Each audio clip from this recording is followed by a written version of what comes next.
World के अंदर जहाँ पे लोग अपनी नौकरियों से हाथ गंवा रहे थे, अब ये ले ऑफ इंडिया के अंदर भी देखने को मिल रहा है। इसके पीछे का रीज़न क्या है? जहाँ पे गूगल भी अपने एम्प्लॉयज़ को निकाल रहा है, अमेजॉन इंडिया भी अपने एम्प्लॉयज़ को निकाल रहा है, बायजूस, शेयर चैट और भी अन्य तरीके कंपनियों ने अपने एम्प्लॉयज़ को निकाला है हाल ही के अंदर ही। और ये सारे रीज़न एक ही तरफ इशारा करता है, क्या इंडिया में भी रिसेशन आ सकता है? देखो, सीधी सी बात पे चलते हैं तो क्या है इसके पीछे का रीज़न, वो मैं आप लोगों को बताता हूँ। इसके पीछे का रीज़न दो तरीके से समझा जा सकता है। पहला रीज़न हम लोग जो रीस्ट्रक्चरिंग के नाम से समझ रहे हैं कि भाई कंपनी अपने आप को रीस्ट्रक्चर कर रही है, मतलब अपने पुराने एम्प्लॉयज़ को निकाल के नए एम्प्लॉयज़ ला रही है जो उनके लिए ज़्यादा वैल्यूएबल होंगे। नंबर 2 रीज़न, वो फालतू के एम्प्लॉयज़ को निकाल रही है। और नंबर 3 रीज़न, उनके पास सच्ची में इस टाइम फंड की काफ़ी ज़्यादा मंदी चल रही है, जिसके चलते वो अपने एम्प्लॉयज़ को निकाल रही है और खाली गिने चुने एम्प्लॉयज़ को रखे, जिसके चलते वो सर्वाइव कर सके। लेकिन इसके चलते होगा क्या? इसके चलते ये होगा, जो लोग उस कंपनी में पहले जॉब कर रहे थे अब उनकी नौकरी छूट चुकी है, उनके पास अब जॉब नहीं होगी। इवन उन्हें काफ़ी कम रेट के अंदर आगे काम करना पड़ सकता है अगर वो उसी कंपनी में करना चाहते हैं। और अगर वो बाहर भी काम करने की सोच रहे हैं दूसरी कंपनी में भी, तो भी शायद उन्हें अब अपॉर्चुनिटीज़ ना देखने को मिले इतनी ज़्यादा, क्योंकि मोस्टली सारी की सारी कंपनी अपने एम्प्लॉयज़ को या तो रीस्ट्रक्चरिंग के तौर पर निकाल रही है, और जो टेक की कंपनी है उन्होंने काफ़ी कंपनियों ने हायर करना ही कम कर दिया, जिसके चलते वो अपने एक्सपेंसेस को कंट्रोल कर सके।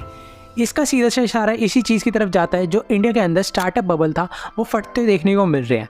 जहाँ पे पहले कई सारे स्टार्टअप लॉस मेकिंग थे, वो इस चीज़ पर फोकस करते थे कि ग्रोथ हम लोगों को दिखानी है, रिजल्ट शो करना है, जिसके चलते हम अगला फंडिंग का राउंड ले सकते हैं। लेकिन आज की डेट कुछ अलग ही शो कर रही है। आज की डेट के अंदर इन्वेस्टर्स भी ये चाहते हैं कि अगर वो किसी बिज़नेस के अंदर पैसा डाल रहे हैं तो वो बिज़नेस उन्हें एक अच्छा आउटपुट शो करता हुआ देखने को मिले, मतलब वो एक प्रॉफिटेबल बिज़नेस बने, जिसके चलते वो जब अपना पैसा निकाले तो उनका रिटर्न भी काफ़ी ज़्यादा बढ़ जाए। साथ ही वो बिज़नेस में उन्हें इस चीज़ की एश्योरेंस रहे कि हाँ, ये बिज़नेस चल सकता है, ये डूबेगा नहीं हमारा पैसा लेकर, जिसके चलते वो अब प्रॉफिटेबल बिज़नेस की तरफ ज़्यादा ध्यान दे रहे हैं। और जो कंपनियां आज तक लॉस मेकिंग थी उन्हें प्रॉफिटेबल एक रात में तो करा जा नहीं सकता, उसमें काफ़ी ज़्यादा टाइम लगेगा, जिसके चलते अब उनके पास शॉर्ट फंड होने के चलते, मतलब फंड की शॉर्टेज होने के चलते वो अपने एम्प्लॉयज़ को अब निकाल रही है, जिसके चलते वो थोड़े टाइम तक सर्वाइव कर सके। और अगर वो प्रॉफिटेबल बना लेती है अपने बिज़नेस को, तो वो वापस से और ज़्यादा एम्प्लॉयज़ को हायर कर सकते हैं अपनी ग्रोथ को और ज़्यादा मैक्सिमाइज़ करने के लिए।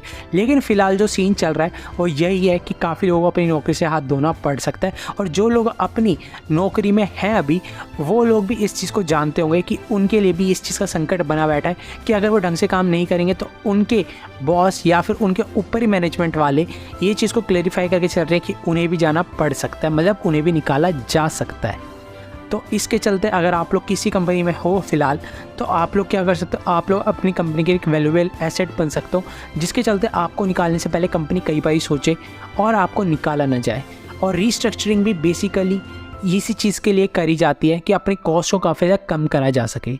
अब कई लोग सोचते हैं भाई हम लोग रीस्ट्रक्चरिंग के तौर पे निकाले गए, हम लोग कोई और कंपनी ले लेगी, लेकिन उस चीज़ में हम लोग काफ़ी ज़्यादा दिक्कतें देखने को मिल जाती हैं। जब कोविड टाइम पीरियड के अंदर यूएसए के अंदर मनी छापी गई थी एक्स्ट्रा, जिसके चलते लोगों को पैसों की दिक्कतें ना आए, उसके चलते वहाँ पे इन्फ्लेशन बढ़ा। अब इन्फ्लेशन को कंट्रोल करने के लिए इंटरेस्ट रेट बढ़ाए गए। अब यूएसए में ही उन्हें ज़्यादा इंटरेस्ट मिलेगा, वहाँ पे उनका काम अच्छे तरीके से चलेगा, तो वो इंडिया के अंदर इन्वेस्ट क्यों करेंगे? ये एक और रीज़न निकल के आता है, जिसके चलते इंडिया के अंदर भी हमें इम्पैक्ट देखने को मिल रहा है। लेकिन एक चीज़ मैं आप लोगों को क्लियर कर देता हूँ, इंडिया के अंदर फ़िलहाल हम लोगों को इम्पैक्ट देखने को तो मिल रहा है, लेकिन ये इम्पैक्ट हम लोगों को ज़्यादा समय तक देखने को नहीं मिलेगा, क्योंकि इंडिया की इकोनॉमी अभी बाकी किसी भी देश के मुकाबले काफ़ी ज़्यादा स्ट्रॉन्ग है। और अगर हम लोग इसी तरीके से डटे रहे तो हमारी इकोनॉमी और ज़्यादा बढ़ सकती है। इस पर आप लोगों के विचार जो भी आप लोग कमेंट सेक्शन में शेयर कर सकते हो।